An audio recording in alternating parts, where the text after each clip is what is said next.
Tab জালিয়াতির epicentre কি Chopra? Tab জালিয়াতির খোঁজে অনুমান কলকাতা পুলিশের। চোপড়া ইসলামপুর কিষানগঞ্জের অ্যাকাউন্টে টাকা 300 থেকে 5000 টাকা দিয়ে ভাড়া নেওয়া হতো অ্যাকাউন্ট। বয়স্ক মহিলাদের অ্যাকাউন্টও ভাড়া নেওয়া হতো।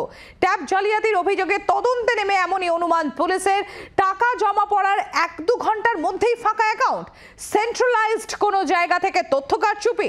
ট্যাব জালিয়াতির শিকড়ের খোঁজে কলকাতা পুলিশ।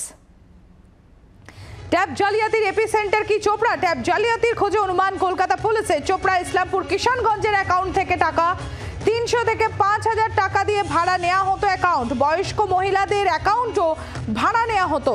ট্যাব জালিয়াতির অভিযোগে তদন্তে নেমে অনুমান পুলিশের। টাকা জমা পড়ার 2-1 ঘন্টার মধ্যেই ফাঁকা অ্যাকাউন্ট। সেন্ট্রালাইজড কোনো জায়গা থেকে কি তাহলে তথ্য কারচুপি? ট্যাব জালিয়াতির শিকড়ের খোঁজে কলকাতা পুলিশ। আপনারা জানেন জেলার বিভিন্ন জেলা থেকে, এমনকি জেলা শুধু না, শহর কলকাতারও বিভিন্ন স্কুল থেকে এই ট্যাব দুর্নীতির অভিযোগ আসছে এবং একের পর এক জেলা থেকে ট্যাব দুর্নীতির অভিযোগ আসছে এবং সেখানেই তদন্তে নেমে তদন্তকারী আধিকারিকরা ইতিমধ্যে বেশ কয়েকজনকে গ্রেফতার করেছে, যাদের মধ্যে উত্তর দিনাজপুর, যাদের মধ্যে মালদারও বেশ কিছু মানুষ রয়েছেন।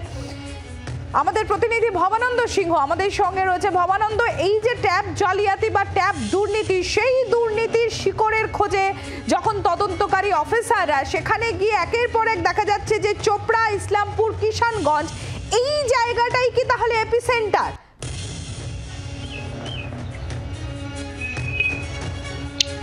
দেখো, এখনো পর্যন্ত যা তথ্য উঠে আসছে, যেভাবে করে চোপড়া এলাকার থেকে একের পর এক ঘটনা ধরা পড়ছে এবং যেভাবে অ্যাকাউন্টগুলো ব্যবহার হয়েছে, তারা কিন্তু সব চোপড়া এলাকার বাসিন্দা এবং যে ঘটনাগুলো ঘটেছে সবগুলো ঘটনা উত্তর দিনাজপুরের বাইরের ঘটনা, শুধু অ্যাকাউন্টগুলো এই চোপড়া এলাকার অ্যাকাউন্ট।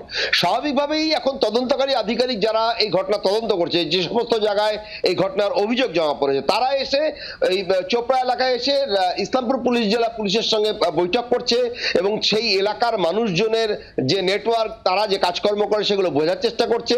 এখনো পর্যন্ত যে তথ্যগুলো পুলিশের কাছে উঠে এসছে, যে চোপড়া এলাকার বাসিন্দাদের কাছে, ইসলামপুর, কিষানগঞ্জ এই সমস্ত এলাকার বাসিন্দাদের যে অ্যাকাউন্টগুলো ব্যবহার হচ্ছে, যারা এখনো ধরা পড়েছেন তাদের বেশিরভাগেরই অ্যাকাউন্ট এখনো পর্যন্ত যা প্রাথমিকভাবে পাওয়া যাচ্ছে, সব অ্যাকাউন্ট ভাড়া করা হয়েছিল। কেউ 300 টাকা থেকে 5000 টাকা পর্যন্ত দিয়ে এই অ্যাকাউন্টগুলো ভাড়া করা হয়েছিল এবং সেই ভাড়া করে অ্যাকাউন্ট ব্যবহার করা হয়েছিল। পাশাপাশি যেটা পুলিশ মনে করছে, যারা তদন্তকারী আধিকারিক তারা মনে করছেন যে তার মাস্টারমাইন্ড, এই ঘটনার মাস্টারমাইন্ড যারা, তারা এই এলাকাতেই কোথাও আছেন। তা সেই মাস্টারমাইন্ডের খোঁজে এখন পর্যন্ত পুলিশ নজর করছে এবং যেমনটা আমরা পুলিশ সূত্রে জানতে পারছি, পুলিশ ইতিমধ্যে মাস্টারমাইন্ডকে চিহ্নিত করেছে, এখন শুধু তার গ্রেপ্তার হওয়া বাকি বলে আমরা প্রাথমিকভাবে জানতে পারছি।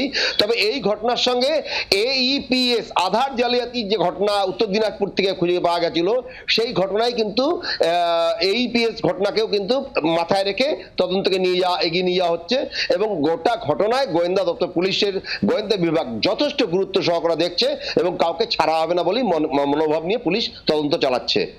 আহিলি,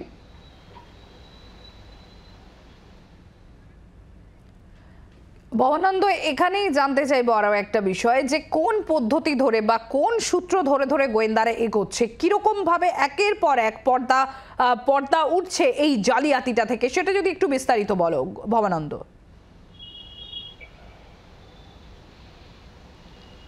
দেখো, সবার আগে যে তথ্যগুলোর উপরে গোয়েন্দারা নির্ভর করে এগোচ্ছিল, যে জিনিসগুলোকে ফলো করা হচ্ছিল, লক্ষ্য করা হচ্ছিল, সেটা প্রথম দিকে লক্ষ্য করা হচ্ছিল যে কোন অ্যাকাউন্টে টাকাগুলো গেছে। ডিজিটালি ট্র্যাকিং এর মাধ্যম দিয়েই কিন্তু এই অ্যাকাউন্টগুলোকে খুঁজে পাওয়া যায়, যে অ্যাকাউন্টগুলোতে এই ট্যাবের টাকা পাচার হয়েছে এবং পরবর্তীতে তার উপরে নির্ভর করে একের পর এক তদন্ত করা হয়, তদন্ত করে কিন্তু এগোনো হয়। কারণ এই যে ট্যাবের টাকা যেটা যায়, সেটা যে কিভাবে যায়, কিভাবে প্রসেসিং হয়, সেটা সবার আগে বুঝতে হবে।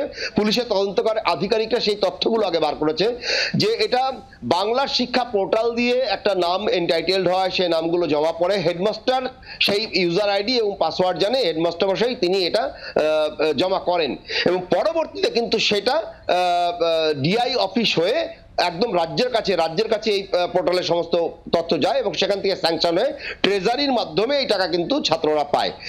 এর মাঝখানে কোনো একটা জায়গায় ওই অ্যাকাউন্ট নাম্বারগুলো পরিবর্তিত হয়েছে, যেমনটা গোয়েন্দাদের প্রাথমিক সূত্রে অনুমান, এবং এখানে ভিপিএন এর ব্যবহার করা হয়েছে, যার ফলে আইপি অ্যাড্রেসকে সঠিকভাবে এখনো পর্যন্ত গোয়েন্দারা খুঁজে পাচ্ছেন না বলে প্রাথমিকভাবে সাইবার বিশেষজ্ঞরা মনে করছেন। ভিপিএন ব্যবহার করে নিজেদের আইপি অ্যাড্রেস লুকিয়ে এই জালিয়াতিগুলো, সাইবার জালিয়াতিগুলো করা হয়েছে, যার ফলে যে অ্যাকাউন্টগুলোতে টাকা ঢুকেছে সেই অ্যাকাউন্টগুলোকে খুব সহজে খুঁজে পাওয়া গেল। যারা এইটা করেছেন সেই জায়গাকে এখনো সঠিকভাবে চিহ্নিত করতে একটু অসুবিধা হচ্ছে, কিন্তু পুলিশ সূত্রে আমরা জানতে পারছি পুলিশ এই ঘটনা তদন্ত পরিষ্কারভাবে করছে এবং যারা এই ঘটনাগুলো ঘটিয়েছে সেটা স্কুল লেভেল থেকে করে থাকুক বা ডিআই লেভেল থেকে করে থাকুক বা ট্রেজারি লেভেল থেকে করে থাকুক, সেটা কিন্তু পুলিশ ইতিমধ্যে চিহ্নিতকরণ করেছে এবং যারা এই পেছনে মূল মাস্টারমাইন্ড তাদেরকে পুলিশ খুব দ্রুত গ্রেপ্তার করবে বলে আমরা প্রাথমিকভাবে জানতে পারছি। বাংলার আওয়াজ, বাঙালির আবেগ, জি 24 ঘন্টা।